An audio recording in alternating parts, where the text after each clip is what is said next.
नमस्कार मित्रांनो, माझ्या ज्ञानांजन या यूट्यूब चॅनेलमध्ये आपलं सहर्ष स्वागत आहे. तर मित्रांनो, आजचा आपला विषय आहे प्राजक्ताताई विषय आहे. प्राजक्ताताईबद्दल मला थोडं काही बोलायचं आहे.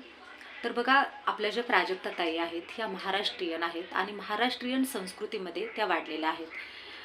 आणि आपल्या ज्या प्राजक्ताताई आहेत त्यांचे जे विशेष त्यांच्यावरती जे संस्कार आहेत ते खूप छान आहेत.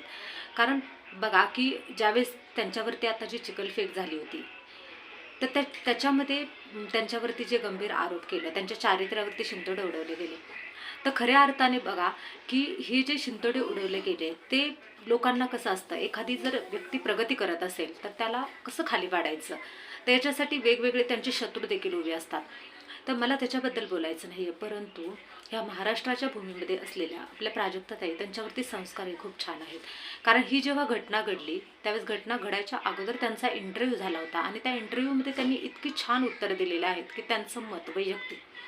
कारण आपण बघतोय ना की जे आपली रंगभूमी आहे, म्हणजे चित्रपटामध्ये किंवा म्हणणार आपले जे सर्व कलाकार आहेत त्या कलाकारांमध्ये बघा वेगवेगळ्या ॲडव्हर्टाईज केल्या जातात. मग त्याच्यामध्ये त्यांनी इतकं छान सांगितलं आहे ना की मला खूप साऱ्या म्हणजे पैसा कमवण्यासाठी चुकीच्या मार्गाने, म्हणजे बाबा त्यांनी त्यांचे काही तत्त्व आहेत की बाबा दारूबद्दल मला ॲडव्हर्टाईज करायची नाही आहे. दारू, सिगारेट असेल किंवा ज्याच्यातून लोकांचं नुकसान होणार असेल किंवा ते आता रम्मी गेम आहे बघा, खूप सारे जण त्याच्यावरती म्हणजे ॲडव्हर्टाईज करतायत. परंतु जे ॲडव्हर्टाईज करतायत त्यांना सुद्धा माहिती आहे की हा मार्ग योग्य नाही आहे, तरीसुद्धा ते ॲडव्हर्टाईजमेंट करतायत. परंतु आपल्या प्राजक्ताताई यांचं एक स्वतःचं असं मत आहे की मी अशी कोणतीही ॲड करणार नाही की ज्याच्यातून लोकांचं नुकसान होईल. म्हणजे त्यांचं एक स्वतःचं तत्त्व आहे की कुठलीही गोष्ट मी करेल त्याच्यातून मला स्वतःला सॅटिस्फॅक्शन मिळेल, मला स्वतःला समाधान मिळेल. तर त्यांचा जो इंटरव्ह्यू घेण्यात आला होता ना, त्या इंटरव्ह्यूमध्ये त्यांनी त्यांचं जे मत सांगितलं आहे ते आपण बघूया. माझं ठरलंय, म्हणजे मी दारूची ऍड करणार नाही, सिगारेट तंबाखूची ऍड करणार नाही. मला खूप मध्यंतरी अशा लिकर ब्रँड्स मला अप्रोच झाले आणि त्यांनी बऱ्याच लोकांनी केले पण, आणि की रमी गेम्स मी नाही करत.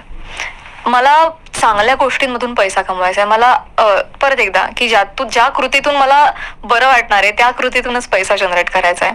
प्राजक्त राजमधून पैसा कमवायला मला फार आवडेल. का तर मी एक समाजाचं देणं पण लागते, ते मी फेडतीये, परंपरा पुढे नेते आणि पैसा पण कमवतीये.